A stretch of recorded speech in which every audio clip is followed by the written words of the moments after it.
Olá, meus irmãos e irmãs de Ideia Espírita, vocês que nos acompanham aqui na Web Rádio Estação da Luz de Natal, nosso muito obrigado, um beijo pela sua companhia. A nossa página Estação da Luz de Espírita não tem fins lucrativos. O objetivo é a divulgação da doutrina espírita. É por isso que reunimos aqui esse acervo de matérias espíritas, livros da codificação, obras suplementares, entrevistas, palestras, entre outros trabalhos. Tudo isso com o objetivo de chegar até você através dos programas das Web Rádio Cristo Consolador de São Paulo e Web Rádio Estação da Luz de Natal, para atender suas necessidades de estudo, pesquisa e lazer. Tudo isso, como dissemos, sem fins lucrativos. Convidamos você agora para nos acompanhar em mais essa atração.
Olá, olá a todos, que delícia! Estamos aqui, 27 de janeiro, 16 horas e 2 minutos, aqui no ano de 2026. Olha só, a gente já está aqui há um tempinho com as nossas epístolas, estudando cada uma delas com muito carinho, com essas meninas lindas aqui. Hoje está faltando uma menina, e ela não vai poder estar conosco, que é a menininha portuguesa, pá. A nossa querida Sônia Paula, mas ela vai assistir gravado. A Sônia tem um compromisso lá em Portugal, também é um compromisso espírita também, mas faremos nós e depois a Sônia vai assistir gravado e vai também fazer a mesma coisa que fez aqui a nossa querida Lucélia, que disse que não assistiu a aula passada. Até aqui, aproveite a dizer que achei maravilhosa a aula passada. Não participei, mas aproveitei da aula gravada. Lucélia, você quase está falando com uma portuguesa, né? Aproveite a dizer, olha só, está quase uma portuguesa, pá. E está aqui, ela assistiu a aula gravada, então a Soninha vai também, semana que vem vai estar conosco, mas hoje a gente tem, assim, para mim é o meu primeiro dia esse ano ao vivo com essas meninas, depois de todo aquele estudo que a gente acabou assim, refazendo, trazendo novamente, que é o estudo que falava sobre o cristianismo primitivo, e depois que falava também sobre Paulo de Tarso, para que a gente pudesse entender, relembrar algumas coisas, porque a gente vê que muitas perguntas vinham pertinentes a esse período. Então, aí aproveitamos, assim, depois de 2 anos, acabamos dando folga para as meninas aqui também, enquanto nós, pobres mortais, iríamos lá rever um pouco aquilo que tinha sido passado para que a gente pudesse entender ainda um pouco mais as cartas que ainda hão de vir e que já chegaram novas, não é, Heloísa? Entramos na semana passada com Hebreus, né? Isso, foi isso mesmo, Euridice. Começamos Hebreus, né? Embora a gente não tenha entrado na carta ainda, né? Porque a gente fez uma contextualização um pouquinho mais longa para poder entender os argumentos de Paulo. Mas começamos com a carta aos Hebreus. Eu fiquei muito contente de reencontrar todas vocês, minhas amigas aqui desse lado, e também os amigos do outro lado da telinha. Então, que todos nós, né, possamos aproveitar esse momento de muita fraternidade, de muita amorosidade e também de muito conhecimento. Bem-vindo a todos. Que é exatamente, olha, desculpa, eu estou aqui com a minha sogra hoje, que ela está me mostrando algumas coisinhas, hoje então, volte e meia, vou ter alguns barulhinhos aí diferentes com vocês, tá? Então, aqui, nós temos também, para poder complementar esse estudo maravilhoso, né? A Kátia Bueloni, a nossa querida Kátia também. Olha só que time massa, né? Oi, Kátia. Aliás, a Kátia, eu vi tanto esse janeiro, né, Kátia? Dezembro, janeiro, né? combinado, não combinado. A Kátia e a Sandra. Elô, tá devendo. Então, pessoal, boa tarde para vocês, boa noite para o pessoal de Portugal. É com muita alegria que a gente está aqui de novo para banquetear com as lições que a Elô vai trazer. E espero que nós todos tenhamos tido uma semana de muita saúde e paz e que nós possamos aproveitar hoje à tarde para aprender, para refletir, para compreender um pouco melhor a conexão que nós hoje fazemos com o povo judeu, que está muito claro nessa carta, que Paulo explica muito bem para a gente, e por que a gente traz muita coisa no nosso dia a dia originário daquele tempo, daquele modo de viver. Então, vamos aproveitar bastante hoje para a gente entender a nós mesmos, né? Nossa vida, nossa cultura. Um grande beijo para todos, muito bem-vindos e tenhamos um bom estudo. Olha quanto aprendizado que essa carta vai trazer para a gente, né? Estou super ansiosa para poder, ansiosa do bem ainda, tá? Para poder aprender sobre essa carta. Eu digo do bem porque a ansiedade demais também faz mal. Então eu estou tentando controlar para ficar por enquanto com a do bem. Daqui a pouco nem essa vou ter mais, mas eu diria que faltam umas 3 encarnações ainda, não é, Sandra? Bem-vinda, minha querida. Bom, ótimo. Ansiedade é o mal do século, né, Euridice? A ansiedade está aqui no ar, mas a gente está aprendendo que cada coisa no seu tempo e que quanto mais a gente aproveita do momento presente, do estudo que está sendo trazido, quanto mais a gente entra nessas cartas, vamos, né, nesses ensinamentos, com calma, mais a gente vai abrindo o nosso pensamento, a nossa consciência, e vamos entendendo, sim, cada vez melhor qual é o nosso propósito de vida, quais são as nossas raízes, como a Kátia falou, porque estão ancoradas todas lá, né? E nessas romagens todas que a nossa alma faz, nós certamente já estivemos por lá, né? Com esse povo, com esses conhecimentos antigos, revivendo agora com a ferramenta da doutrina espírita que nos esclarece, que nos dá mais segurança para aquilo que a gente está aprendendo. Então, é muito bom estar com vocês, é muito bom estar com a Elô, com a Lucélia, que não estava aqui, vamos esperar a Antonieta Colela, e os nossos outros amigos tantos que fazem perguntas sempre, né? Vamos começar o ano aquecidos, com vontade, estimulados, né? Perguntando, trazendo dúvidas para a Elô responder. Então tá bom. Eu quero deixar, né, para a Sônia, que está em Portugal, para os amigos de Portugal e para todos os que estão nos assistindo agora ou depois. Grande beijo. Vocês estão reclamando da chuvinha aqui, né? Portugal está tão frio, Soninha está com tanto frio, tadinha. Logo, logo eu vou para lá para poder aquecer o coração da minha amiga portuguesa. Portuguesa, com certeza. E olha, gente, que delícia realmente ouvir vocês, iniciar novamente aqui, para mim, como é hoje, né? Dar esse início com vocês aqui desse estudo das epístolas. Hoje, para quem me conhece, sabe que eu tenho aquele meu caderninho vermelho Ghost, que não vai estar, porque está em Portugal, mas daqui 2 semanas estarei em casa e aí em Portugal, e aí eu vou ter o meu caderninho Gosto para anotar. Então, isso vai acontecer o quê? Eu vou anotar aqui no computador e depois eu tenho que passar tudo ali para a mão, porque tem que estar à mão, coisa de arquiteto, né? Tem que estar escrito à mão, tem que estar com coloridinho, é assim que funciona.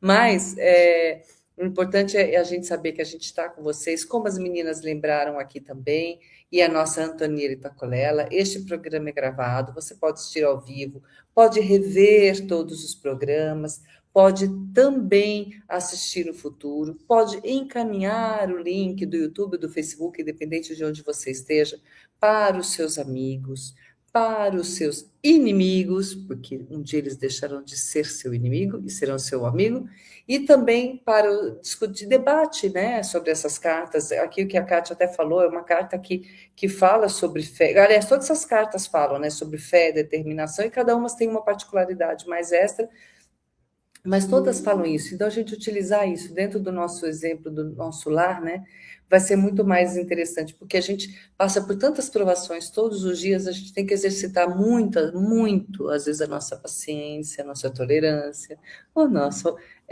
amor, não o amor que Paulo mostra, né, porque a gente ainda, eu, pelo menos, não conheço muito daquele amor, mas estou tentando.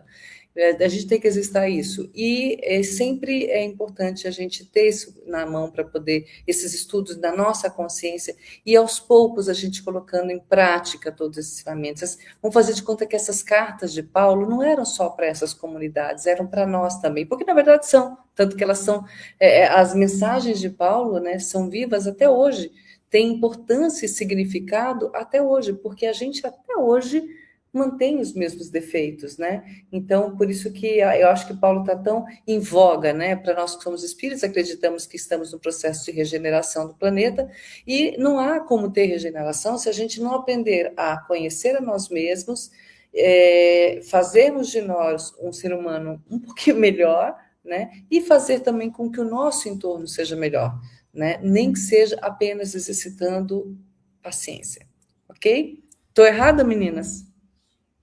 Então, só por causa disso, eu vou fazer a oração de abertura, tá bom? Mas não se antes colocar a mensagem aqui da Antonieta Colela, que ela, da Lucélia, desculpa, que já colocou, né? Ela dá boa tarde, chuvas a todas que estão no Brasil, e uma boa noite a Sônia aí em Portugal, mas felizes aguardando Heloísa hoje, porque a expectativa tá grande, Elo, sobre o que a gente vai aprender aqui dessa carta, sobre essa carta aos... Tá bom? Então, eu vou fazer agora a nossa oraçãozinha de abertura, procurando uma imagem linda e maravilhosa, para que a gente possa se concentrar nessa serenidade desse Cristo que esteve entre nós, né, como homem, exatamente como nós, mostrando que é possível, sim, seguirmos com mais facilidade, com mais rapidez, com mais tolerância, com mais fé, com mais determinação, o nosso caminho, a nossa jornada rumo aos mundos felizes. Então, nosso querido irmão, agradecemos por esse momento de estudo das Epístolas aos Hebreus, pelas reflexões que vão nos tocar, né, através da nossa querida Elô, que ela seja também intuída, né, para trazer para nós esses ensinamentos que vão fortalecer a nossa fé, a nossa esperança.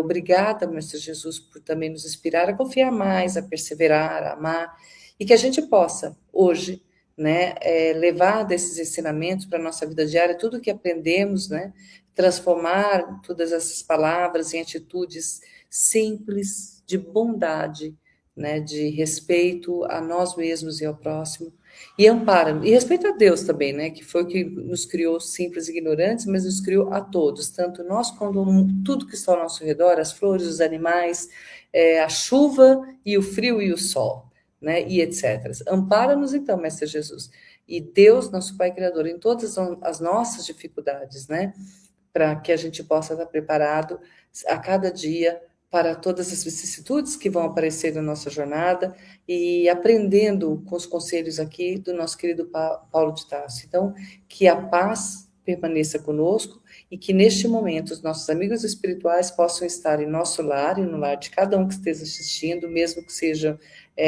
no futuro, através das gravações, que os anjos possam estar lá também, protegendo seus corações, suas consciências, para que possam aprender ainda mais as mensagens que aqui serão passadas.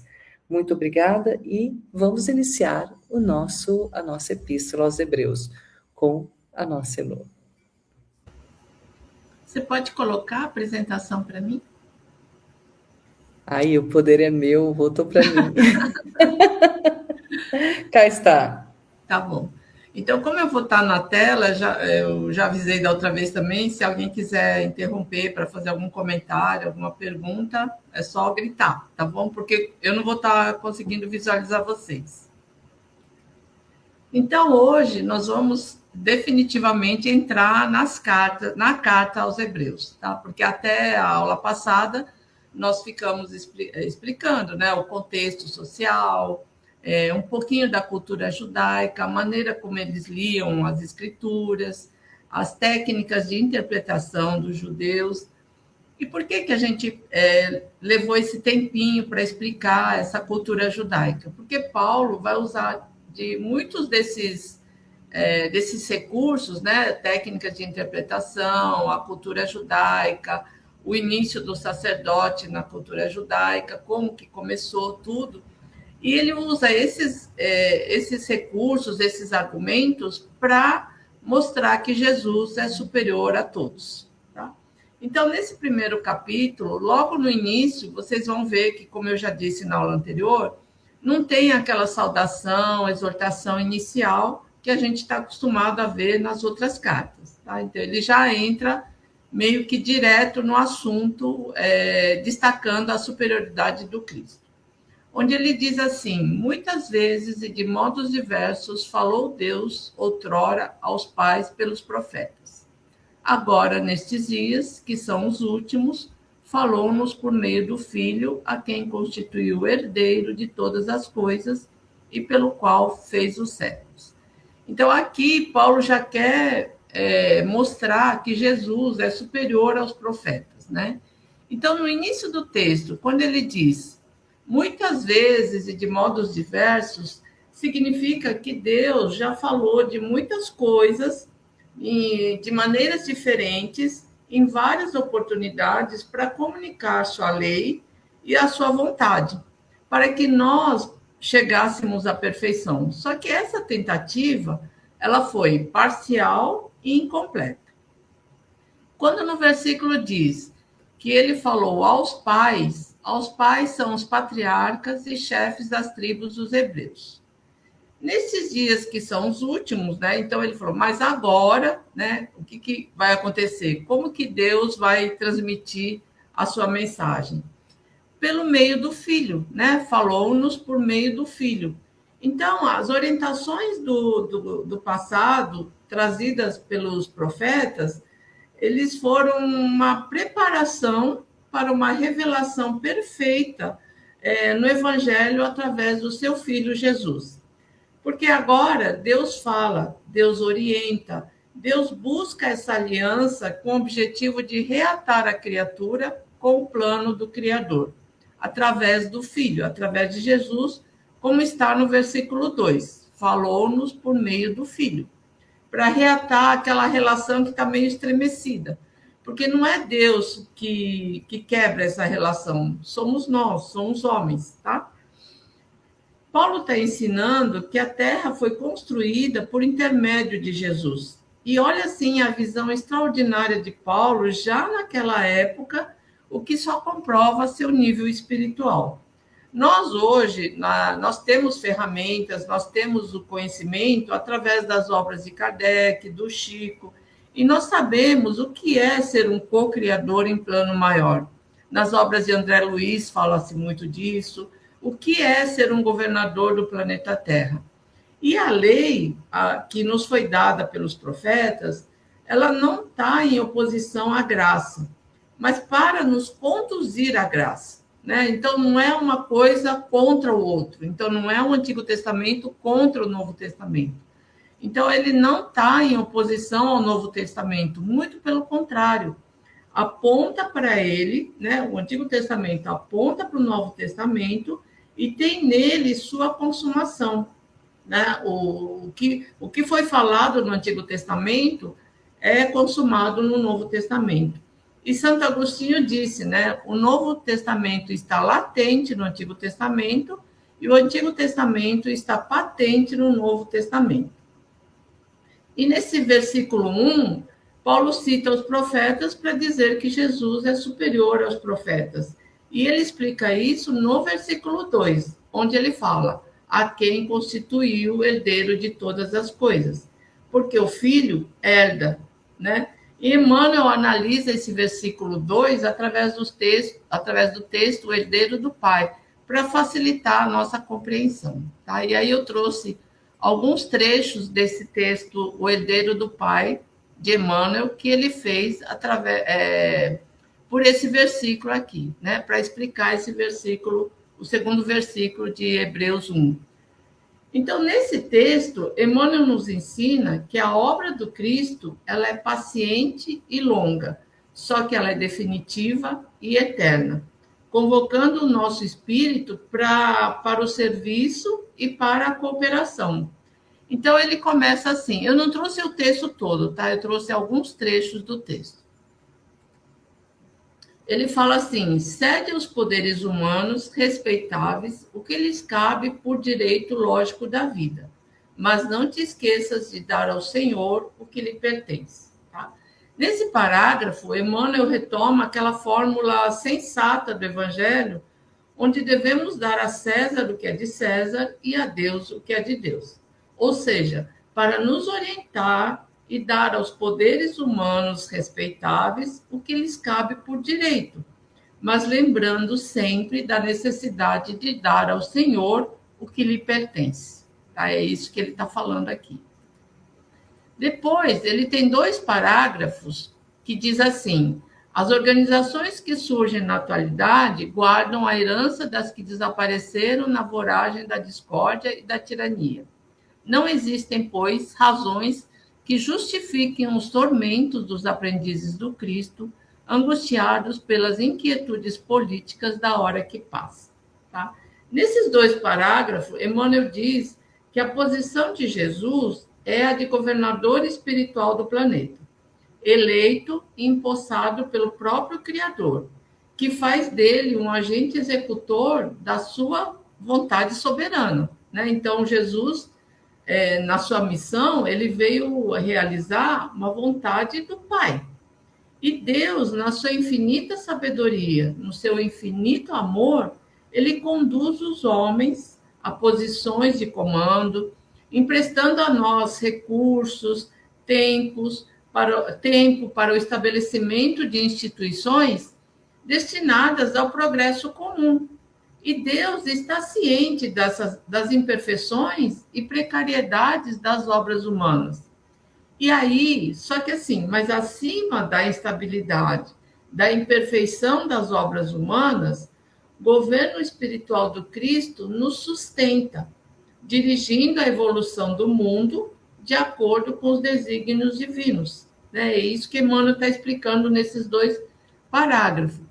E no final do texto, Emmanuel conclui: semelhante estado da alma é simples produto de inadvertência perigosa, porque todos devemos saber que os homens falíveis não podem erguer obras infalíveis, e que compete a nós outros, partidários do Mestre, a posição de trabalhadores sinceros, chamados a servir e cooperar na obra paciente e longa, mas definitiva e eterna, daquele a quem o Pai constituiu herdeiro de tudo, por quem fez também o mundo.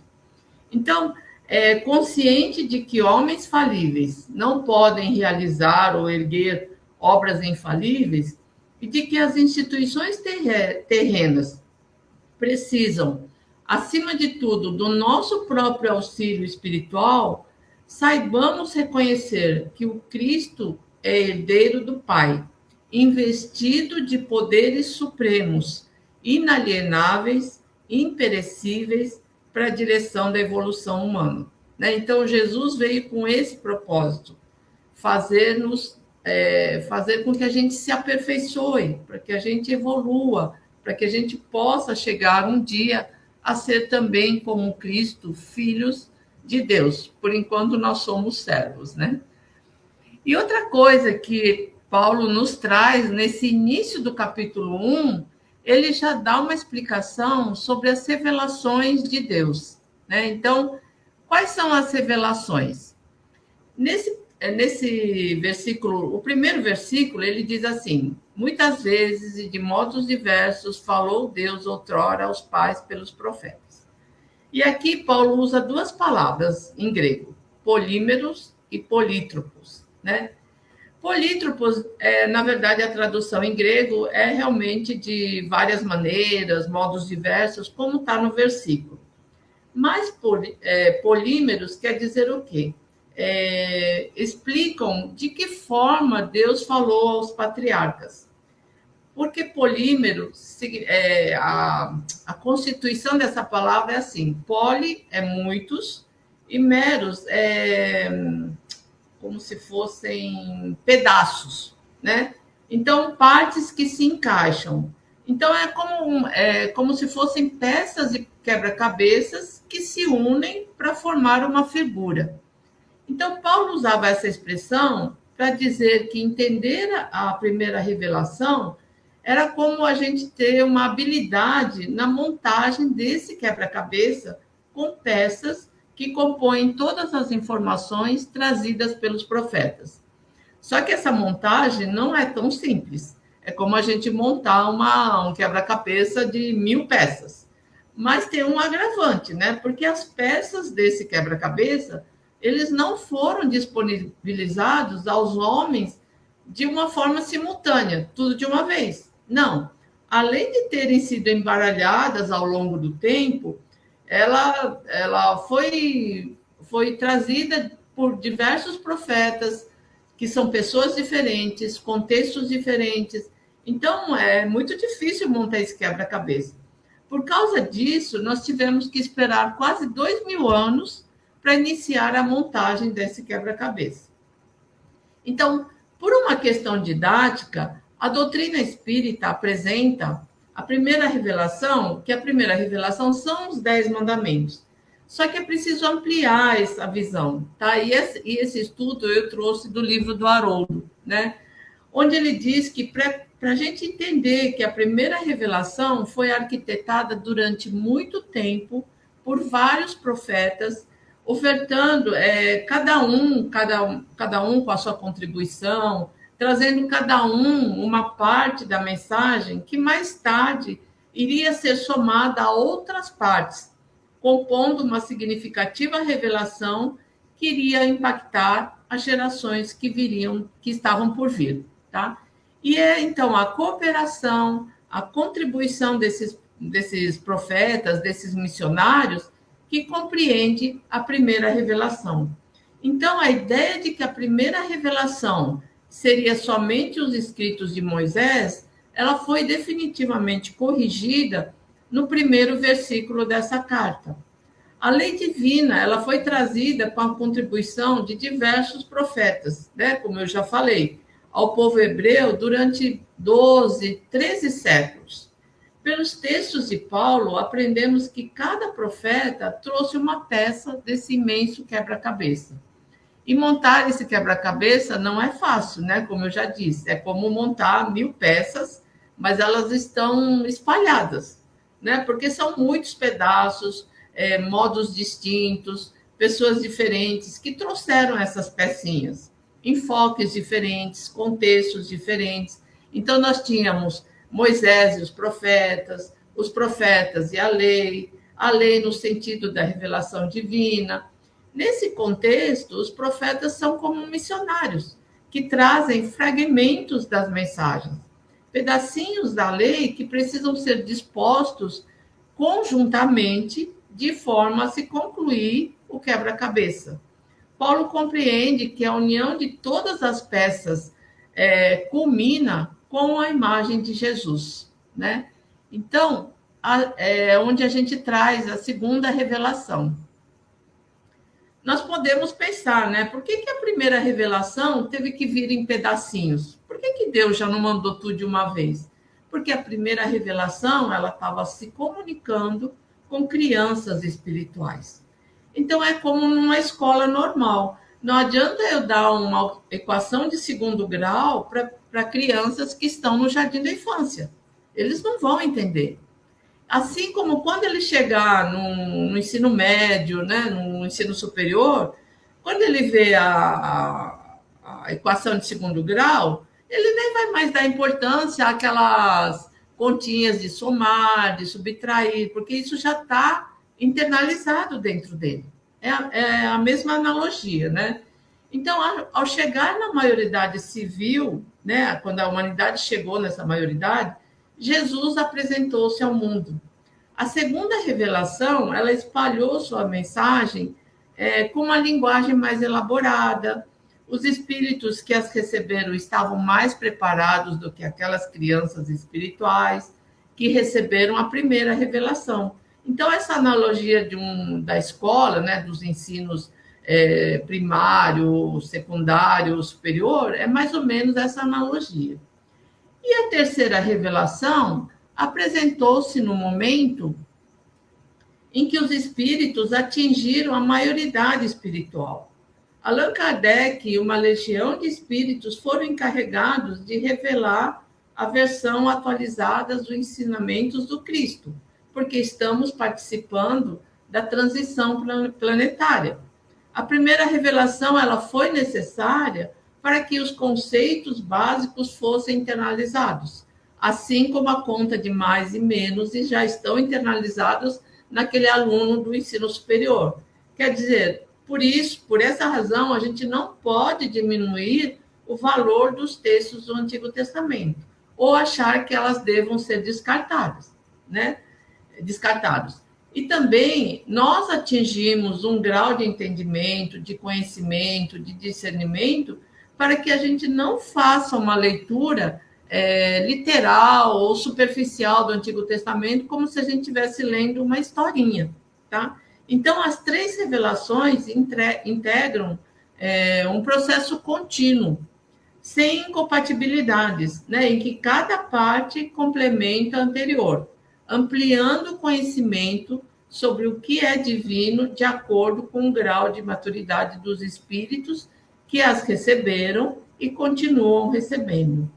E Emmanuel tem um texto muito bonito no livro Em Coletânea do Além, psicografado por Chico Xavier, né? E depois, se vocês puderem, tentem procurar. O texto dele chama O Velho e o Novo Testamento, tá? É um texto muito bonito, não é muito longo, mas ele é bem sintetizado e o Emmanuel explica muito bem essa coisa do Velho e Novo Testamento, né? Então, ele resume o Velho Testamento como o ato dos homens ou dos profetas a bater na porta da casa paterna, buscando Deus, insistindo, experimentando, tentando, testando, errando, resgatando, porque os profetas queriam entender Deus, eles queriam interpretar Deus, eles queriam explicar Deus, para encontrar o sentido da vida, né? Porque a maior angústia de um ser humano é você não ter um sentido na vida, né? Então, as cartas paulinas, elas mostram que não coube aos profetas o papel de trazer a segunda revelação, porque quem trouxe de verdade foi Jesus, o governador planetário, inigualável, incomparável. Então, o profeta é o mensageiro, Jesus é a mensagem, né? Essa é a grande diferença entre o Velho Testamento e o Novo Testamento. E um trecho desse texto que tem nesse texto de Emmanuel é onde ele fala assim: o Velho Testamento é a revelação da lei, o Novo é a revelação do amor, né? O Evangelho trazido por Jesus, tá? Então, veja quantas lições tem já, né, só nesses primeiros 2 versículos, tá? E a gente vai continuar agora indo para o 3º versículo desse capítulo 1, onde ele fala assim: é ele o resplendor da sua glória e a expressão da sua substância, sustenta o universo com o poder de sua palavra, e depois de ter feito a purificação dos pecados, sentou-se nas alturas à direita da majestade. Então, vamos entender algumas expressões aqui desse versículo, né? Quando ele diz expressão da sua substância, Paulo usa a palavra caracter, tá? Que deu origem à palavra caráter. Só que essa palavra, no mundo antigo, ele está alinhado com a ideia de cunhar metais maleáveis com uma figura. Por exemplo, a moeda, né, da época com o rosto do imperador. É como se o imperador quisesse transmitir sua figura aos seus súditos, mas só que antes de virar o metal, talvez o imperador tivesse que distribuir desenhos, né, em papiros, né, em esboços da sua figura. Mas não era uma impressão real do seu rosto, uma impressão fiel.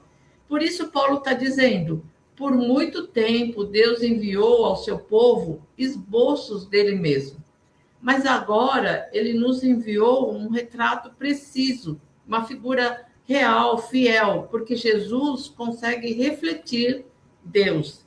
Ele é a exata expressão do ser de Deus, como já dissemos na carta aos Colossenses.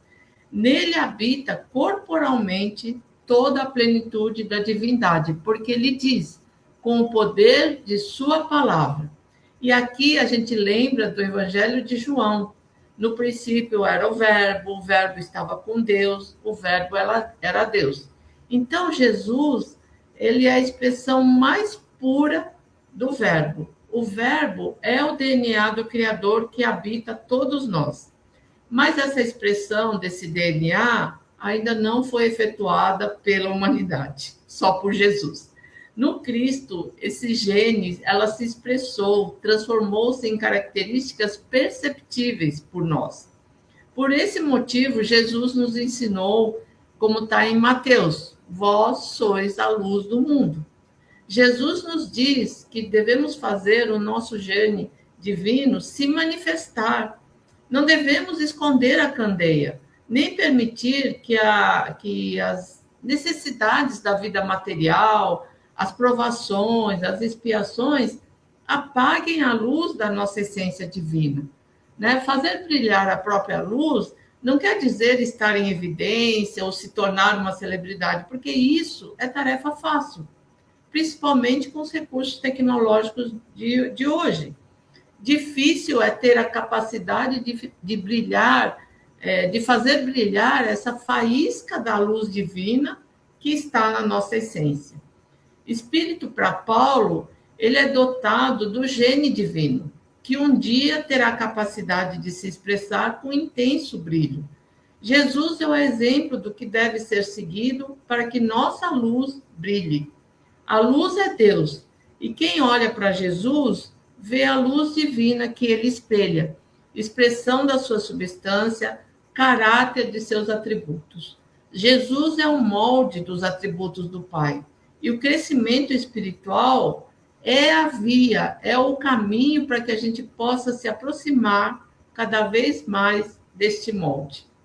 E ele continua com a expressão purificação dos pecados.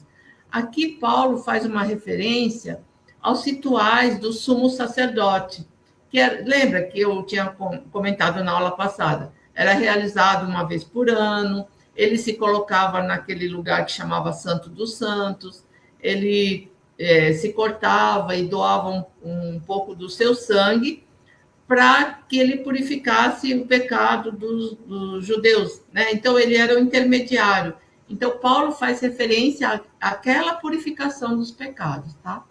Então, é isso que Paulo faz nesse versículo 3. Então, com essa introdução grandiosa desses 3 primeiros versículos, Paulo nos convida a olhar para toda a história bíblica e atingir o seu ápice em Jesus. E ele vai continuar falando da superioridade de Jesus, tá? Agora ele fala que Jesus é superior aos anjos, né? Onde ele diz, tão superior aos anjos quanto o nome que herdou excede o deles. De fato, a qual dos anjos disse Deus, tu és o meu filho, eu hoje te gerei? Ou ainda, eu lhe serei pai e ele me será filho. Tá?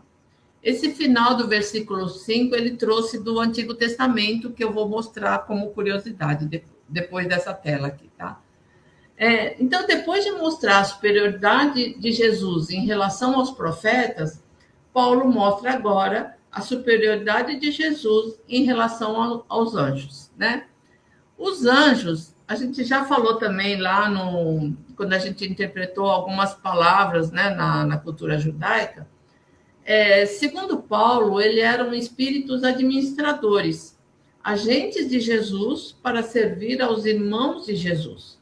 Os anjos são mensageiros de Deus e foram poderosamente usados, né, por ele como seus arautos. O que são arautos? Arautos é aquele mensageiro oficial que proclama uma mensagem, uma ordem em nome de uma autoridade. Tá? Então, essa era a função dos anjos.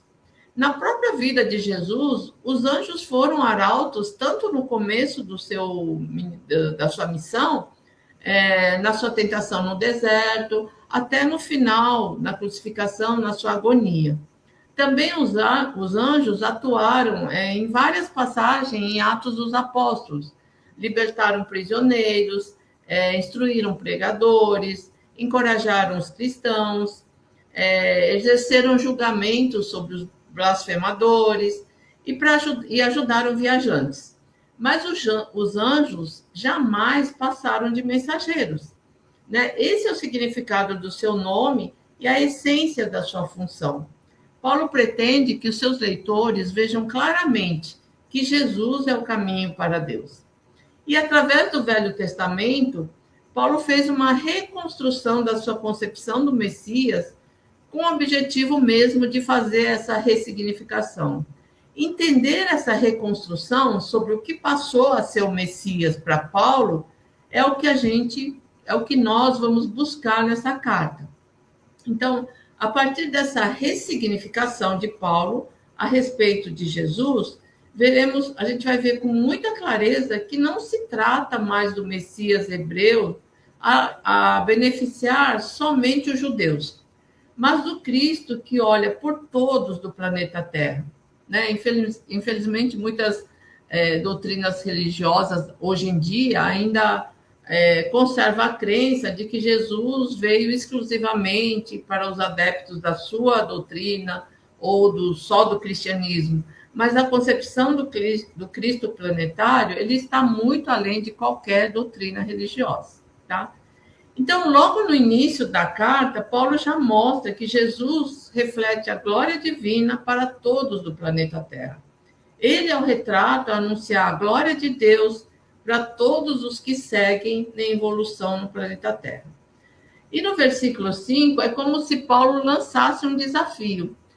Vocês encontram em alguma passagem do Velho Testamento onde Deus diz ou concede aos anjos algo tão grandioso e importante como ele faz com seu filho, né? O teólogo Wiley diz que a palavra filho aqui empregada inclui 3 passos importantes: o nome, a herança e a primogenitura, tá? E aí, como eu tinha comentado, como curiosidade, nesse versículo 5, como eu já tinha falado na aula passada, que essa carta, onde Paulo usa mais o Velho Testamento, né, de acordo com o tamanho da carta, em relação aos outros, ele usa muito do Velho Testamento, né? E como também eu tinha falado, ele usa muito de Salmos e muito de Salmos e muitas coisas que os profetas falaram, tá?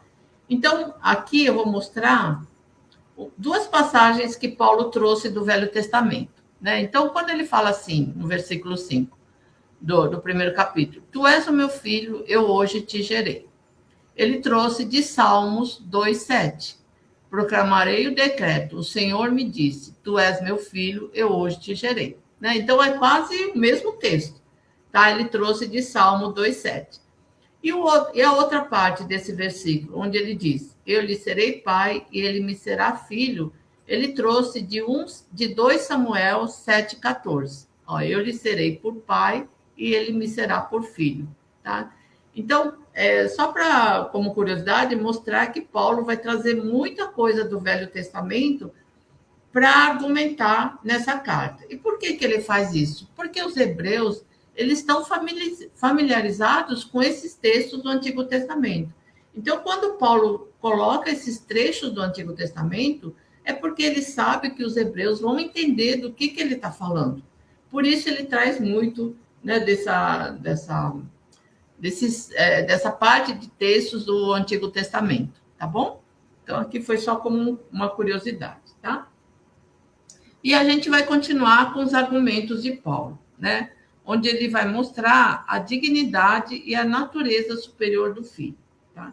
Então, nesse versículo 6, ele diz assim: e ao introduzir o primogênito no mundo, diz novamente, adorem-no todos os anjos de Deus, né?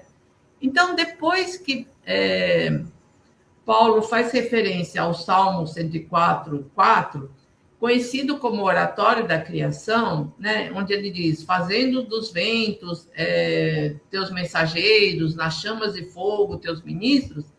Então, os ventos e as labaredas do fogo servem a Deus no reino físico. Os anjos servem a Deus no sentido espiritual. O objetivo não é discutir a natureza dos anjos, tá? Desculpa aqui, eu esqueci de dar um clique a mais aqui. Deixa eu só voltar aqui para o versículo 6, onde o Paulo diz assim, ele diz que Deus diz para os anjos adorarem a Cristo. Então, aqui Paulo, mais uma vez, enfatiza essa superioridade do Cristo sobre os anjos. Os anjos são adoradores e Cristo é aquele que os anjos adoram. Então, só retomando aqui, que eu esqueci de dar o clique.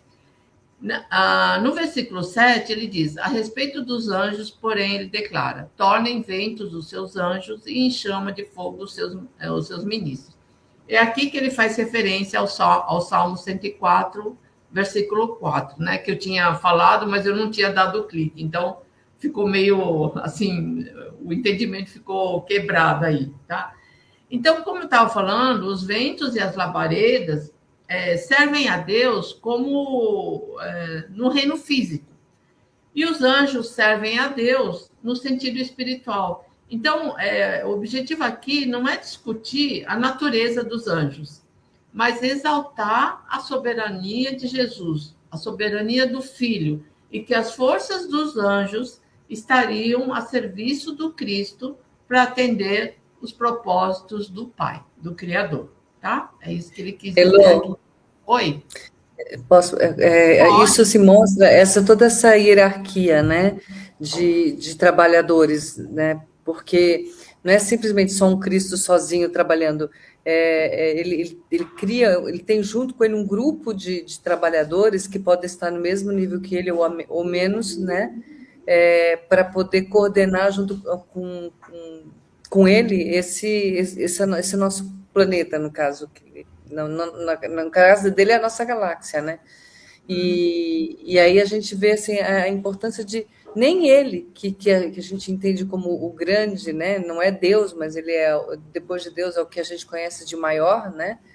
Em termos de espírito, até ele também trouxe perto dele trabalhadores para poderem participar. E acho que aí entra aquela história da cocriação, né? Está todo mundo trabalhando para participar dessa criação de Deus, né? Somos todos co-criadores, principalmente quando se atinge esse alto nível, né, de mensageiros, porque a gente, se for trazer essa ideia do Cristo que veio para a Terra, quem é que ficou governando enquanto o Cristo estava aqui? Uhum. Eu, pelo menos, estou pensando, falei, como é que ficou? Então, o mundo não é tão caos assim, o universo não é tão esse caos que a gente conhece. É um caos pelo que nós conseguimos alcançar, mas é tudo muito organizado, não existe nada assim do nada, ou então há uma bagunça geral que deu sorte. Não. Existe todo um processo, uma metodologia aí entre os anjos para poderem coordenar tudo isso, toda essa criação divina, onde eles, através do pensamento deles, através do coração deles, também participam da criação, né? Tanto da parte material quanto desse plasma que a gente está envolvido, não é isso? A gente tem que ter sempre em mente que Deus está no controle, né? Por mais que a gente esteja vivendo um caos, alguma coisa assim, mas que Deus está no controle, que nada acontece sem a permissão dele. E esse exemplo de Jesus que traz esses colaboradores, né? Ele não juntou os apóstolos, ele precisou da colaboração dos apóstolos, dos anjos, para mostrar para nós que nós, seres humanos, que às vezes pensamos assim, só eu posso realizar esse trabalho, e que eu não preciso da ajuda de ninguém, como se eu fosse o máximo, né? E que não necessito da ajuda dos outros. Então, Deus já mostra, o Cristo já mostra aí o quanto a gente precisa um do outro. Não é eu sozinho fazer. Ele poderia, eu acho, né? No nível que ele está, eu acho que ele poderia muito bem fazer as coisas sozinho e tudo bem. Mas aí ficava aquela distância enorme, né? Como que você vai chegar a ser um Cristo se ele está tão distante? Se ele encarnou aqui e agiu como homem, não como um anjo. Então, ele se aproximou de nós para mostrar para nós que nós podemos, sim, chegar um dia a ser um co-criador, a ser um Cristo, a um espírito crístico. Ele nos deu essa mostra com as suas atitudes, com seus exemplos, como Paulo vai falar mais adiante, né? Então, o exemplo dele é superior a todos, né? Porque ele mostra de uma forma clara, de uma forma não arrogante, que a colaboração é necessária, que um precisa do outro, ninguém faz nada sozinho, e que Deus está no controle de tudo, né? Por mais que a gente esteja vivendo um momento angustiante, ou um caos, ou até esses povos que estão na guerra, eu acho que Deus está no controle de tudo. Nada acontece. Vou falar assim. Sobre isso que você falou, Elô, a Eurídice levantou esse ponto, né?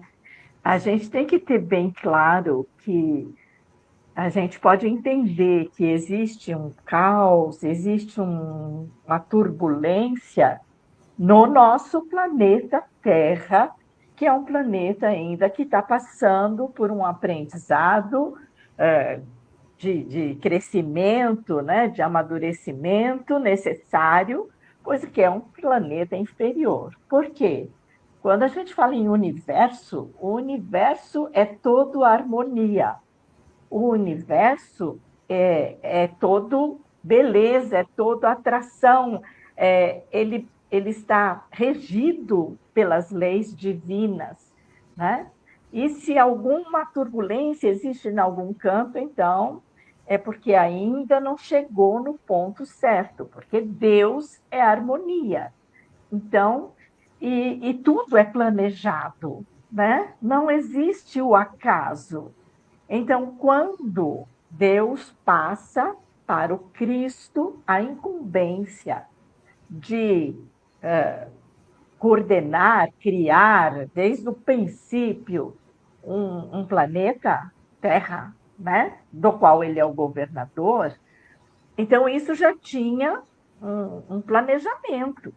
Ele deu esse bastão para um espírito capaz, já, né? Um Cristo, para fazer tudo isso. E claro que, sendo um espírito perfeito já, puro, de um certo grau muito elevado, ele respeita as leis. E uma das leis importantes do universo é a lei de solidariedade, né? Por isso que ele veio mostrar desde sempre. Então, ninguém precisa fazer nada sozinho, a gente tem que aprender a compartilhar. Ele não estava pensando em ser assim, eu vou ser o tal, vou fazer eu sozinho, né? Não, não é assim que funciona, né? A lei de solidariedade, de troca, isso está no Livro dos Espíritos, quando se fala da lei de sociedade, em que se diz, em que os espíritos dizem, né, que nós precisamos sempre do outro, né? Sair de nós, darmos o que nós temos e aquilo que nos falta, aprender do outro. Isso é troca, isso o universo faz troca. Isso é lei, né? Isso é amor, tudo isso. Então, não existe o caos, no universo. Nós estamos passando por tempos turbulentos. Por quê? Porque estamos num momento de transição, de mudança. Isso já houve antes, como a Elô está contando aí, né? Essa transição do Velho Testamento, da primeira revelação para a segunda revelação, da segunda para a terceira, e sucessivamente. É um aprendizado de amadurecimento. Ninguém faz isso sozinho. Nós não fomos criados para fazer nada sozinho, né? Então, o Cristo é o primeiro modelo. E tem mais uma coisa que a Eurídice falou, eu não sei se eu entendi direito, Eurídice. Talvez não, mas que você falou num certo momento de que o Cristo é o. Depois de Deus, Cristo é o maior. Sim, para nós, daqui do planeta Terra, sim, ele é o nosso Cristo, é o nosso governador. Mas a gente sabe que existe uma escala de Cristos, né? Assim como existe a escala espírita, né? Até o espírito puro, existe uma escala. Então, existe um Cristo da galáxia, das galáxias, de um outro universo, sei lá, ou seja, existe uma gradação, porque a evolução sempre continua. Então, aprendendo isso, a gente sente o quê? A gente sente humildade. Isso é importante, sabe? Cada coisa no seu estágio, um ajudando o outro, ninguém é melhor que ninguém. São conquistas. Então, um Cristo também pode conquistar. Isso estou no meu entender. Se alguém achar que eu estou errado, pode falar. Um Cristo, né? Que faz trabalhos maravilhosos e, de repente, ele pode ser escalado para ser um trabalhador de um outro tipo de missão. Eu imagino isso, né? Então, eu acho bacana tudo isso que a Elô colocou aqui, que faz a gente pensar. A superioridade do Cristo é imensa, né? Por todos esses motivos. Deus deu a ele esse papel, né? Mas só deu porque ele conquistou, né? Sim, claro, né? Ele já tinha essa potencialidade, porque isso também está escrito num dos livros, eu acho, um dos livros do Kardec. Deus não dá um cargo de general para que uma missão, né? Para um soldado raso. Ele, se for uma missão muito importante, ele vai dar para um general, uma coisa mais ou menos desse tipo. Então, é isso, é escalonamento, é conquista, é trabalho, é esforço. Então, esse pretenso caos que nós vivemos, que angustia a gente, que traz essa ansiedade para tanta gente, como você falou no começo, Euridice, é um tremer, é um tremular de uma pontinha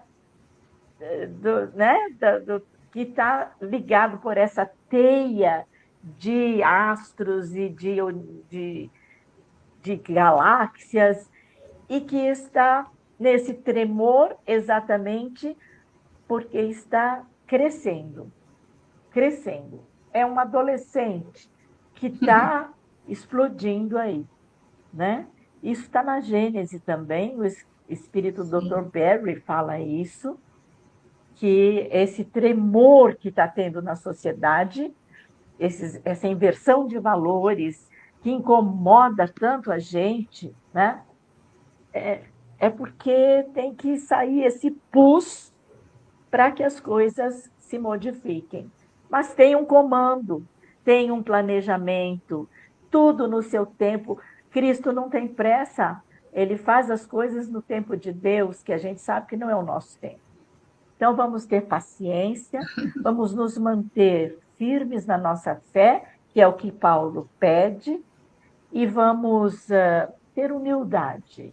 Humildade de saber que estamos em processo, né? Nós somos imperfeitos, ainda até atingir o auge da escala espírita ainda vai demorar, né? Mas um dia... Mas a gente vai aprendendo aqui, né? A gente está aprendendo aqui exatamente isso. Primeiro é domar os nossos próprios monstros, né?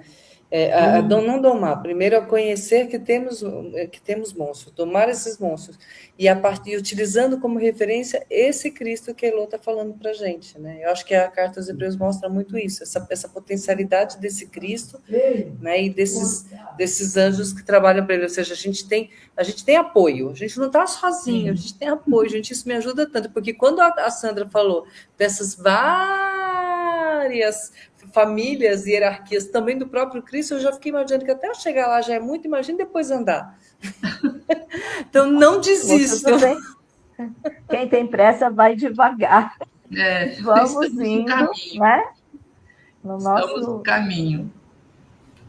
Eu gostaria só de acrescentar alguma coisa para deixar um pouco mais tranquila essa questão da hierarquia. Pelo menos para mim funciona. A gente sabe que tudo tem um tempo, não é? Um tempo de começar e um tempo de terminar. Então, todos os planetas, todas as estrelas, todos os sóis têm um tempo de nascer, desenvolver e um tempo de morrer. Então, essa hierarquia também segue tudo isso. Quando o planeta Terra já não estiver mais aqui, quando a matéria do planeta estiver sendo usada na formação de um novo universo, de um novo planeta, claro que Jesus vai estar sendo, vamos dizer, realocado para outra função. Então, a gente tem que lembrar que tudo que tem vida nesse universo se movimenta, tudo tem mudanças, não é nada estanque. A gente sabe que estão falando na ciência que o Sol vai explodir em não sei quantos milhões de anos, não sei o quê. Então, a gente sabe que também isso tem fim. E tem fim, mas não tem fim, porque tudo se recicla. Então, essa hierarquia, Eurídice, eu acho que a gente tem a eternidade para alcançar. E Deus usa o tempo para nos educar, para nos fazer crescer. Nunca, jamais usa violência. Então, a gente precisa lembrar que o tempo de Deus é o tempo do universo. Que o nosso tempo é a nossa ansiedade, quem faz a gente contar. De novo, a paciência. Vamos lá, vamos nessa, vamos exercitar esse negócio. Posso continuar? Pode, Elô, por favor. Tá. Então, agora a gente vai para o versículo 8. No versículo 8, Paulo mostra que Jesus nos deu, né, como a gente comentou, o exemplo superior. Ao Filho, porém, diz: o teu trono, ó Deus, é para os séculos dos séculos. O cetro de retidão é o cetro de sua realeza. Porque o Filho tem um trono eterno, né? O Cristo é o Senhor dos anjos, e estes são seus súditos. Todos nós temos uma percepção, como a gente acabou de falar, através dos noticiários, né, de que a injustiça, a maldade, eles prosperam em muitos cantos do planeta e que parece uma situação sem solução, né? É o que a gente acabou de falar. Mas Deus, ele tem um projeto para todos nós. E é disso que essa carta está afirmando, que a retidão, a justiça e o domínio da lei divina passarão a valer no mundo. E Deus anseia por este dia. Essa afirmação está em Salmos 45, onde é falado também que tudo isso, né, a justiça, a retidão e o domínio da lei divina, ela está prestes a acontecer. Não através dos anjos, porque eles apenas colaboram com o processo, mas pela atuação do Messias, pela atuação de Jesus. O fato de Jesus ter vivido como homem entre nós e não como um anjo, só esse fato deveria nos incentivar, né, a olhar para as qualidades do seu poderoso exemplo. Paulo, nesse texto, fala primeiro que Cristo é o Rei eterno, como o Rei da justiça. E depois, no versículo 9, ele apresenta como o Rei ungido com óleo da alegria, como diz aqui. Amaste a justiça e odiaste a iniquidade. Por isso, ó Deus, te ungiu o teu Deus com o óleo da alegria, como a nenhum dos teus companheiros, né? E o teólogo, então aqui ele está reafirmando que Jesus é o Rei da Justiça, que ele foi ungido com o óleo da alegria. E o Wiley, né, o teólogo Wiley, diz assim: o Cristo não foi ungido somente com o óleo da alegria, mas ele foi ungido para dar a todos o óleo da alegria no lugar do pranto, né? Então, porque o seu reino, né, o reino de Deus é um reino de justiça, paz e alegria. Então, quando ele diz que ele deu a todos nós o óleo da alegria, ele é o consolador de todos nós, né?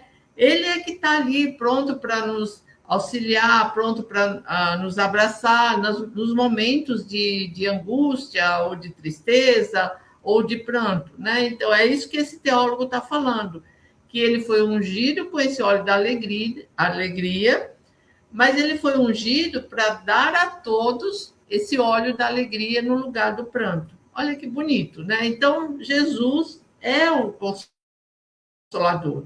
É ele que nos acalenta, é ele que nos acolhe nos momentos de dor, de tristeza, né? E a gente tem que ter isso em mente, né? E não deixar cair na tristeza, ou no pranto, ou no choro, ou no desespero, né? É a gente ter essa confiança, né? É a gente criar essa intimidade, essa confiança com Deus, né? Porque ele não nos desampara. Ele está sempre ali, ele não está assim, tipo, deixa esse planeta para lá, né? Eu vou fazer as outras coisas. Não, ele está olhando para todos, ele cuida de todos, né? Por isso ele anseia por esse dia em que o planeta Terra vai ser um planeta de justiça, de retidão, de alegria. Então ele está ansiando por isso, ele quer que isso aconteça. E alguém duvida do projeto de Deus? Não, né? Então a gente precisa sempre fortalecer essa intimidade, fortalecer essa confiança em Deus, tá? E depois, no final do versículo, Paulo mostra Jesus como o co-criador, né? Ele fala assim: diz ainda, és tu, Senhor, que nas origens fundaste a terra, e os céus são obras de tuas mãos. Eles perecerão, tu, porém, permanecerás. Todos hão de envelhecer como um vestido, e a todos enrolarás como um manto, e serão mudados como vestimenta. Tu, porém, és sempre o mesmo, e os teus anos jamais terão fim. Então, os anjos são criaturas que realizam os propósitos de Deus, mas Cristo, ele é o agente da criação, o co-criador que criou o planeta Terra, toda a sua estrutura, as criaturas, as condições de vida. E esse planeta talvez um dia tenha um fim, mas o Cristo permanecerá. Não aquele fim a gente não está falando de aniquilação das criaturas, né? Mas é a ideia de irmos para outras moradas ou a regeneração do nosso planeta. E aí, então, haverão novos povos e novas terras. Esses versículos, Paulo se inspirou no Salmo 102, onde ele retoma a ideia de para todos sempre, da citação anterior. É como se ele dissesse assim: é chegado um tempo em que o planeta Terra será enrolado como pergaminhos, e um novo céu e uma nova terra se abrirão, tá? Talvez, como eu falei, numa outra morada, ou talvez nesse próprio planeta Terra. Então, a preparação através das leis e dos profetas atingiram, sim, o ápice com Jesus. Ele vai ser aquele que vai ver a conclusão do projeto de Deus, através dessa nova era definitiva, a era por vir, o planeta regenerado, né? Então, ele vai ver a consumação do projeto de Deus, né? Então, ele está ali, por isso que ele é o co-criador, tá?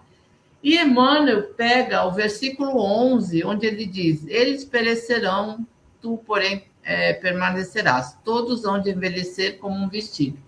E ele faz um texto, né? Ele gera um texto chamado transitoriedade, né? Então, como a gente falou antes, tudo pode acabar, ter um fim, mas o Cristo é eterno.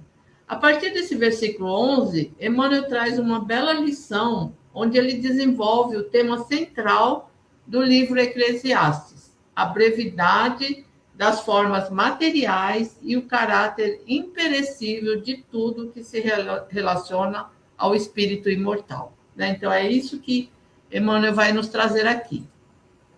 E de cara ele já cita Eclesiastes, Ele fala assim, fala-nos o Eclesiastes das vaidades e da aflição dos homens no torvelinho das ambições desvairadas da terra, Então, ele começa falando da brevidade da condição humana.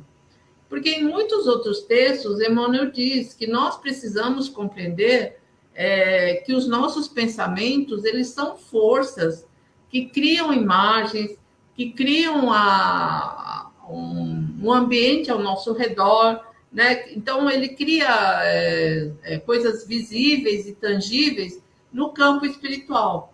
E pensamento é energia viva, ele fala muito disso em muitos textos do Emmanuel, Então, o pensamento desloca em torno de nós essas forças sutis, construindo paisagens ou formas e criando centros magnéticos ou ondas, com as quais nós emitimos a nossa atuação ou recebemos a atuação dos outros. Então, nosso êxito ou fracasso dependem da persistência ou da fé com que a gente consagra mentalmente aos objetivos que a gente propõe alcançar, Então, é isso que Emmanuel está falando nesse primeiro parágrafo, Depois ele continua, consultai a pompa dos museus e a ruína das civilizações mortas. Com que fim se levantaram tantos monumentos e arcos de triunfo? Tudo funcionou como roupagem do pensamento. A ideia evoluiu, enriqueceu-se o espírito e os envoltórios antigos permanecem à distância. Então, que saibamos perceber nos recursos emprestados por Deus em nossas mãos como essa roupagem transitória, que tem como objetivo nos disciplinar, nos moldar, nos aperfeiçoar, através do nosso pensamento. Então, esses recursos todos são materiais didáticos para que a gente se aperfeiçoe, E ele conclui, valiosa é a escassez, porque traz a disciplina. Preciosa é a abundância, porque multiplica as formas do bem. Uma e outro, contudo, perecerão algum dia. Somente Jesus e a lei divina perseveram para nós outros como portas de vida e redenção. Nosso intelecto e sentimento, eles se aperfeiçoam quando a gente maneja as formas materiais transitórias. Por isso que eles são materiais didáticos. Então, tudo que nos é dado ou emprestado por Deus para que a gente viva no mundo material são materiais didáticos para o nosso aperfeiçoamento. Já que somente o resumo da experiência, tudo que a gente experimentou nessa vida, vai permanecer gravado em nós, como pérolas do nosso espírito imortal. Então, em nossa marcha divina para Deus, tudo que se liga ao mundo das formas funcionará como roupagem do pensamento. Tudo vai envelhecer como um vestido, como tudo que é material, Então, é disso que Emmanuel está falando nesse texto. Depois aqui, já no final do capítulo 1, Paulo usa o Salmo 110 para interpretar o significado da identidade de Jesus como o Messias prometido. Então, ele diz, a qual dos anjos disse ele jamais, senta-te à minha direita, até que reduza teus inimigos a escabelo dos teus pés. Porventura, não são todos eles espíritos servidores, enviados ao serviço dos que devem herdar a salvação? A nós, Então, é disso que Paulo está falando aqui. Então, depois de ter visto quem realmente é Jesus, que ele é o Filho de Deus, e o plano que ele tinha para realizar o projeto de Deus, nós não poderemos, nós não deveremos querer voltar para nada e ninguém inferior a ele, Então, estudando a mentalidade, o comportamento, as emoções e o sentimento de Saulo de Tarso, é possível ver a mudança radical que houve a partir da sua conversão para Paulo de Tarso. Ele viveu essa experiência transformadora e seus textos comprovam ser possível vencer a materialidade, que em grego significa carne, que é aquele sars, né? Acho que a Sandra uma vez falou disso. E dá lugar a essa nova criatura, né? O homem velho, o homem novo. Então, seguir Jesus, segundo Paulo, é experimentar essa sensação de renascimento. Lembremos das perseguições que os judeus estavam sofrendo por aderir ao cristianismo. E muitos estavam tentados a voltar ao judaísmo. Ah, mas então essa carta só vale para aqueles tempos? A resposta é não. Porque hoje nós temos situações perigosas de perseguição. Nós não temos aquelas situações perigosas de perseguições, de confisco de bens ou até de morte, por aderir a uma doutrina religiosa. Mas nós temos situações onde existem muitas pessoas insatisfeitas com o que têm e estão ansiosas para expandir seus horizontes espirituais segundo a visão particular dele, né? Então, querendo resultados rápidos, receitinha de bolo, receitinha de sucesso, milagres, né? Uma coisa que num passe ou num piscar de olhos se resolve. Então, deixemos que essa carta sirva como advertência e incentivo. Dê mais atenção a Jesus e gravite em torno dele. Desde sempre, Paulo tem os olhos fixos em Jesus. E ao final da carta, ele nos convida também a mantermos os olhos fixos em Jesus. Será que nós estamos prontos para esse desafio? Porque a gente tem que se lembrar, nós temos o DNA de Deus, né? Na nossa essência, nós temos lá o DNA de Deus, tá? Dá tempo de mostrar mais uma tela, Euridice?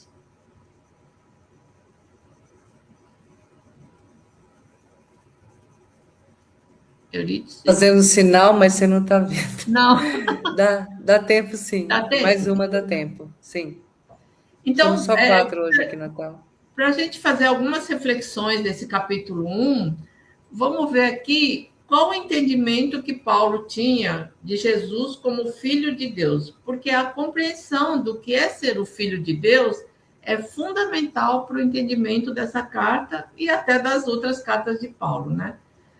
Quando o rei Davi fala com o profeta Natan, que era um de seus conselheiros, da sua indignação pelo fato de morar numa casa de cedro e a arca da aliança permanecer sobre uma tenda, Deus se dirige a Natan dessa forma.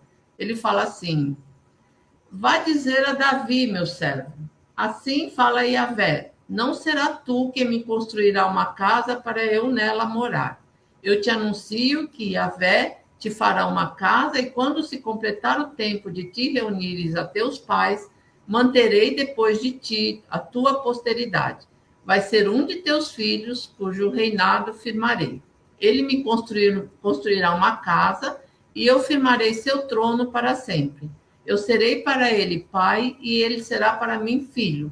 Não lhe retirareis meu amor, como eu retirei daqueles que te precedeu. Mantê-lo-ei para sempre na minha casa e no meu reino, e seu trono será firme para sempre. Então, ser filho, no caso de Jesus, não é uma questão simples e terrena no que diz respeito à paternidade. Ser o filho de Deus significa ser o filho com atribuições divinas para agir com o aval do Criador. É ser um co-criador. Então, Jesus construiu um templo imaterial para Deus no coração de toda a humanidade. Os cristos são como filhos mais velhos, os primogênitos, aqueles que ajudam o pai a cuidar da casa. Jesus ajuda o pai na administração do universo. Ele é filho. Nós somos herdeiros menores na categorias de servos até hoje, né? Paulo adverte, né, aqui sobre não confundir Jesus com todos os missionários que passaram na Terra, porque ele foi o único Cristo a encarnar no planeta Terra.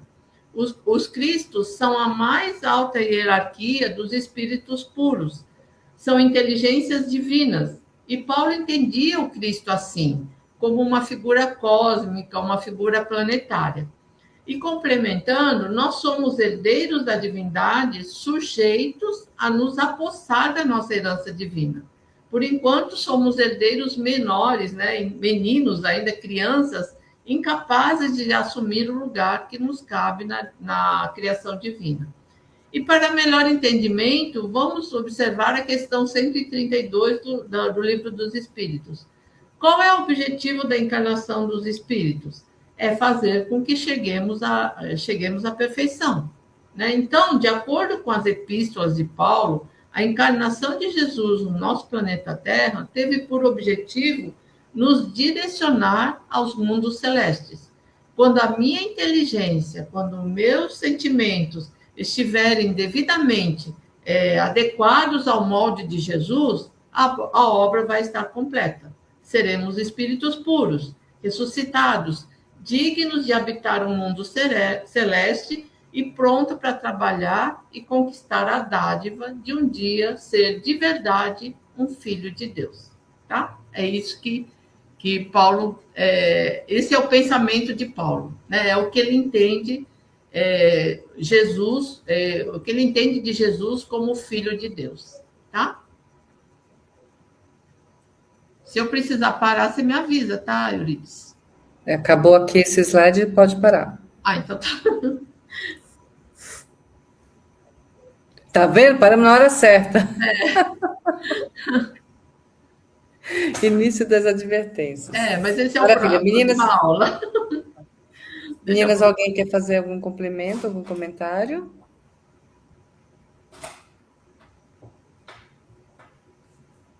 Cri, cri, cri. Tá muda, Sandra. Pode tirar a tela, Euridice, se você quiser.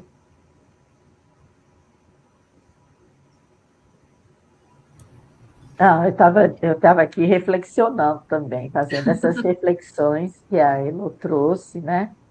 Porque é assim, ainda bem que a gente vai devagar também, né? Então vai mastigando aqui para a gente entender melhor essa questão de o que é ser o filho de Deus, né? O que é ser um filho, né? Um filho primogênito, um filho. O que é ser um filho, né? Então, pois é, que é ser um filho de Deus, é ter mais trabalho, é ter trabalho mais difícil. Então, eu achei interessante, porque todos nós somos filhos de Deus, a gente sabe disso, né? Em Efésios, estou me lembrando agora, o Paulo coloca que nós somos filhos adotivos, né? E é uma coisa que dá nó na cabeça da gente. Por que nós somos adotivos e Jesus é o Filho de Deus e nós somos adotivos? Então, é essa distância que nos separa realmente desse ser crístico, né? E que veio nos impulsionar, nos direcionar. Por isso ele é guia, que veio nos mostrar o caminho que ele já fez e conquistou, porque ele também foi filho adotivo, mas ele também era um herdeiro, como Paulo sempre colocou aqui em Hebreus, coloca em Efésios e tantos outros. Então, herdeiro do quê? Herdeiro da glória, né? Herdeiro de chegar num ponto em que Deus vai falar: agora eu vou confiar um trabalho para o meu filho. O meu filho tem capacidade agora de fazer esse trabalho. Porque não adiantaria confiar para nós, que nós íamos meter os pés pelas mãos, né? Eu lia hoje, não, foi você que falou agora, eu acho, em algum lugar, que seres imperfeitos não podem fazer trabalhos perfeitos. Sim. Né? Então, para que eu faça um trabalho perfeito, eu tenho que chegar à perfeição. Então, tem que ser direcionado e aquela coisa toda que a gente já sabe. Então, somos filhos adotivos por esse motivo. Temos a potencialidade, a possibilidade de vir a ser, desde que trabalhemos para isso. É meritocracia mesmo, minha gente. As pessoas, às vezes, querem tirar essa questão de meritocracia. Não, todo mundo passa uma tábua rasa, todo mundo tem o mesmo direito. Claro, tem o mesmo direito, mas se você não fizer por merecer, o outro sobe e você fica marcando o passo, porque, né, é uma questão do crescimento de cada um. Por isso, a lei de igualdade mostra isso também, né? Que temos potenciais diferentes, vontades diferentes, aptidões diferentes, e vamos nos impulsionando até chegar num ponto, honra ao mérito. Agora você é meu filho, né? Então, Jesus dizia, quem deixa eu ver se eu lembro as palavras dele, quem é bom no menos vai ser bom no mais. É mais ou menos isso que ele fala, né? Quem é fiel, agora quem lembrei, é fiel no quem é menos, fiel no No menos pouco, vai ser quem fiel no mais. fiel no pouco pode ser fiel no Fiel muito. no muito. é, Então, eu tenho que começar nesse degrau. Eu já, né, dou umas mancadas logo de cara, né? Já empurro por conta do comodismo, por conta do medo, ou por conta, vamos deixar para depois, pronto, já não tem mais, perdeu, né? Então temos que ir devagar e conquistando. Uma vez conquistado, vamos passar para outro grau. Isso que é legal, que não tem aquele céu que fica batendo asa, que, oh, cheguei, graças a Deus, cheguei no céu. Não, porque quando você chegar lá, você vai ter uma tarefa mais difícil, porque você tem capacidade para isso. Olha que legal isso. Graças a Deus, né, gente? Eu acho que o pior castigo que deve ter é a ociosidade, é você não tenho nada para fazer. Ai, que coisa horrível. Já pensou? Isso é castigo. Então, Às vezes eu quero um pouquinho disso. pois é, né? A gente quer, não, precisa do descanso, a gente sabe, né? Precisa do descanso, mas o descanso dos espíritos superiores é o trabalho, sabia? No Livro dos Espíritos, isso. Quando eles vão descansar, eles vão trabalhar noutra coisa. é. É o descanso. São estágios, e tudo bem. E como a Kátia falou, né? Tudo que é material vai sumir, né? Então, os mundos, os sóis, as estrelas, sem ninguém ficar com medo que vai demorar para acontecer isso aqui na nossa terrinha, no nosso Sol, vai demorar. Mas é matéria, é matéria. E tudo que é matéria se transforma, desaparece, muda. Então, sabe, são outros momentos e vamos em frente que atrás vem gente. Kátia, falou alguma coisa? Eu estava pensando aqui no quanto essa ideia dessa continuação impacta mesmo na nossa maneira de pensar, no nosso mundo. Às vezes a gente fala, para que eu estou aqui? Por que Deus me criou, não me deixou lá sendo nada, né? Porque eu tenho que me movimentar, tenho que ligar o meu motor, tenho que ir atrás do meu desenvolvimento espiritual. Então, eu acho que essa continuidade faz a gente pensar no quanto nos cabe, no quanto a gente é responsável, porque só estamos integrados nessa matéria, nesse movimento, nessa força de crescimento, porque essa eternidade, vamos dizer assim, porque para nós essa continuidade, essa hierarquia, essa continuidade que permanece constantemente, a gente pode entender como sendo a eternidade. que não vai chegar uma hora, vai cessar, né? Ela tem uma continuidade, e essa continuidade a gente entende como a eternidade. Nós, espíritos, somos eternos, quer dizer, a gente vai estar sempre nessa roda, girando.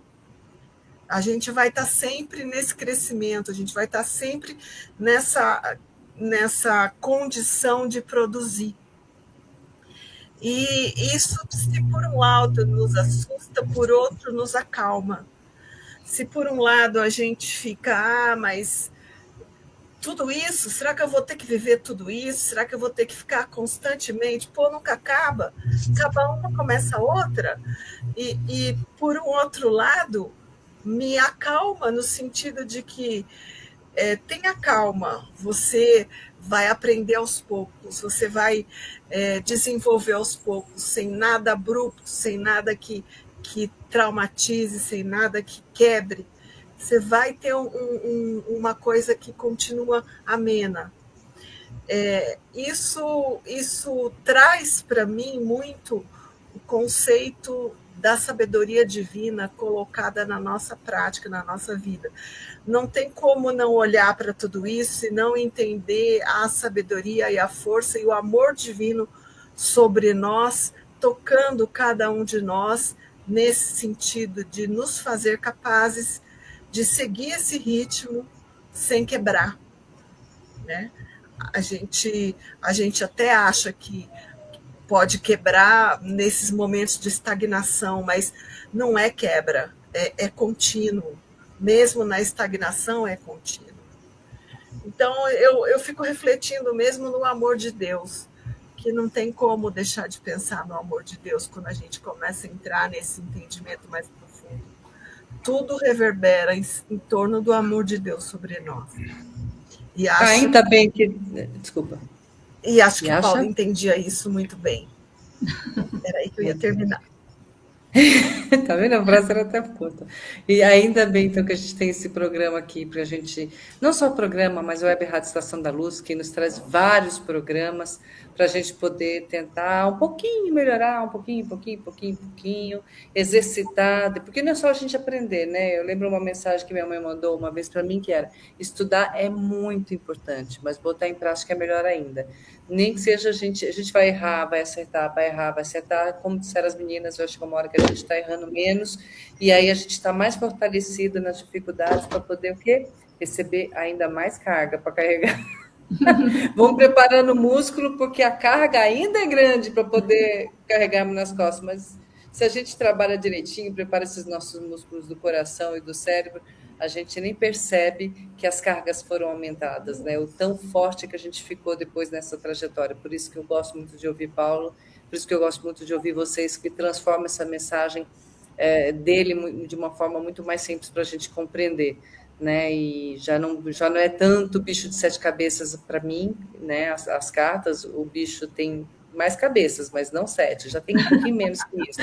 Eu diria que tem assim umas 4 cabeças, mas vou chegar lá. Mas o importante é isso, gente, a gente aproveitar. E terça-feira que vem elas não abandonam a gente, vão estar aqui de novo trazendo Hebreus para a gente conseguir entender um pouco mais. A nossa querida Heloísa Assunção vai trazer mais ainda explicações sobre outros capítulos da Carta aos Hebreus, junto com a Sandra Boara, a Kátia Burloni. A Soninha vai estar conosco semana que vem, eu estarei aqui. Vocês poderão nos assistir no horário do Brasil, 16 horas, e Portugal, 19 horas, tanto pelo YouTube quanto pelo Facebook. Temos neste sábado, nós vamos ter conosco a nossa querida Renata Gonçalves, também falando sobre Paulo de Tarso, nesse caso é sobre o livro Paulo Estevão, onde ela vai dar continuidade na leitura da segunda parte, no capítulo 3, que fala sobre os primeiros labores apostólicos. A gente está aprendendo pra caramba, né? Ao vivo também, às 16 horas, Portugal, 19 horas, tá? Gravado, vocês podem assistir da hora que vocês quiserem.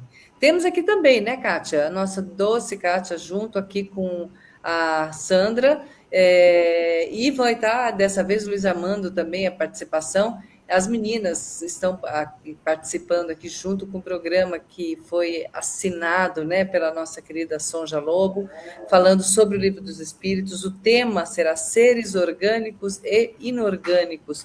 Eita, vamos aprender aqui um pouco mais o que eles vão trazer para a gente, né? Obrigada, Kátia, obrigada, Sandra, e obrigada também, Sonja e Luiz Armando, né? O horário é quinta-feira, 19h30, horário do Brasil, ok? Portugal, 3 horas a mais, 20, 21, 22h30. Não, desculpa, 19, 20, 21, 22h30. E aí elas vão trazer, 1h30 de programa, né, meninas, também, não é isso?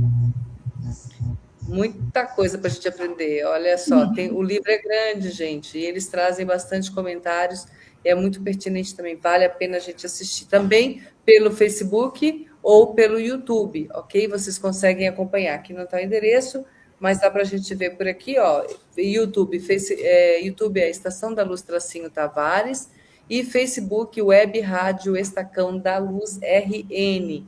E aí vocês podem assistir ao vivo ou se cadastrarem e vão receber os convites ao vivo, ou então manda aqui embaixo, está passando um WhatsApp, ó, 55, que é do Brasil, 84, que é de Natal, Rio Grande do Norte, né, desculpa, e o número do WhatsApp é 981853100. Podem mandar as mensagens por ali, e o Tavares manda para vocês o link depois direto e para vocês participarem ao vivo se quiser. Ou então, podem participar, podem entrar nas gravações, mesmo tendo nas gravações, podem fazer perguntas, participar, manda mensagens, que essas mensagens vão chegar até o Tavares traz para essas meninas maravilhosas, dependendo dos programas, que vocês vão participar aqui junto com elas, sendo gravado mesmo assim, tá? Entra nas playlists, se quiser assistir as gravações antigas também, pelas playlists vocês conseguem. Então, eu só posso dizer agora, Elô, muito obrigada.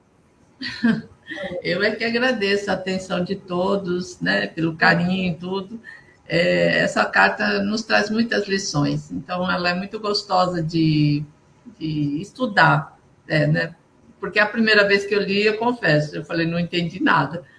Mas com a ajuda dos estudiosos, com a ajuda da Kátia, da Sandra, a gente vai entendendo, né? Então, a partir do momento que você entende, você vê o quanto de lição que ela traz. Então, eu só tenho a agradecer pela oportunidade dessa, né, de transmitir essa aula, a oportunidade de todo mundo ouvir. Gratidão pela atenção, pelo carinho de todos, e espero todos vocês na próxima terça. Kátia?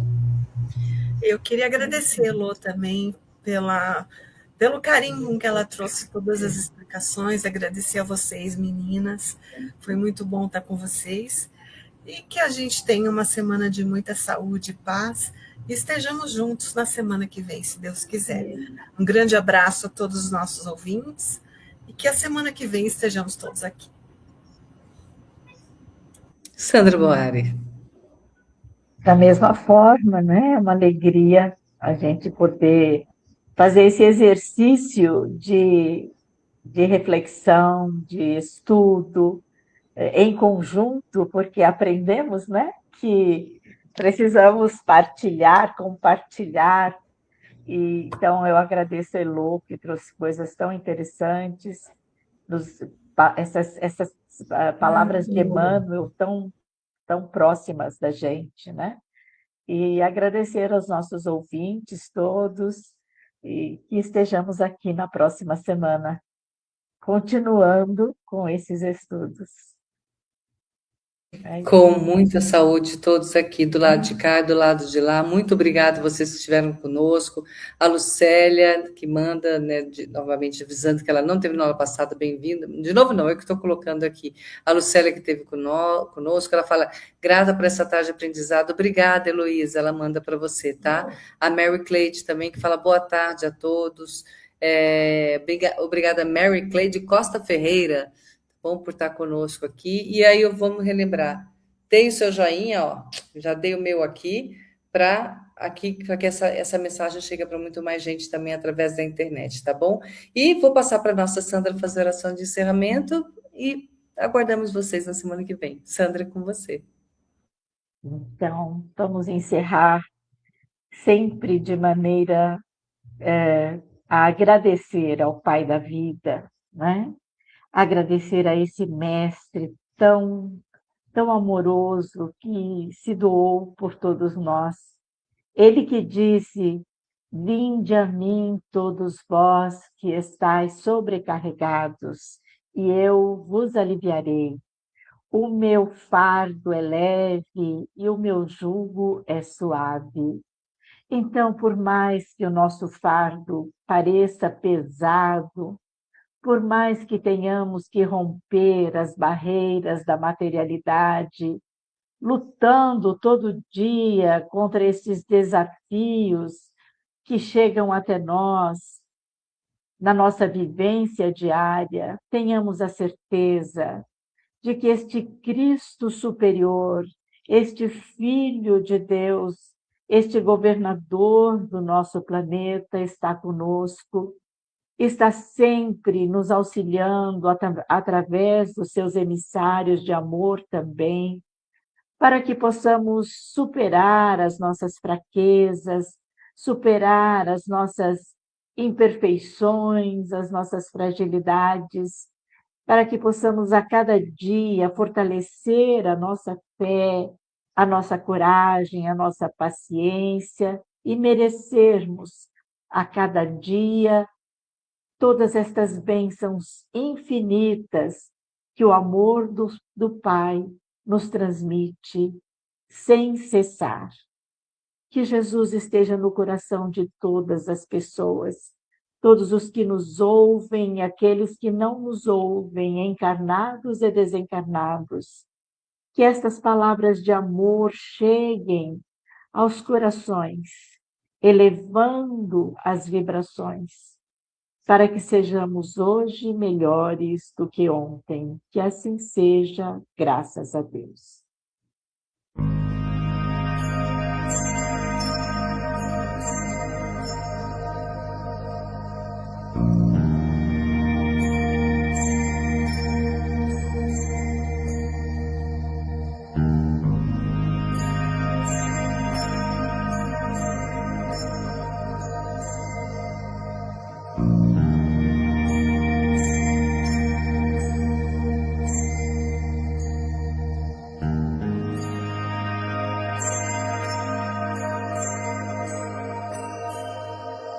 Chegamos ao final do nosso programa. Muito obrigado por ter nos acompanhado nesse trabalho e aguardo você na próxima atração.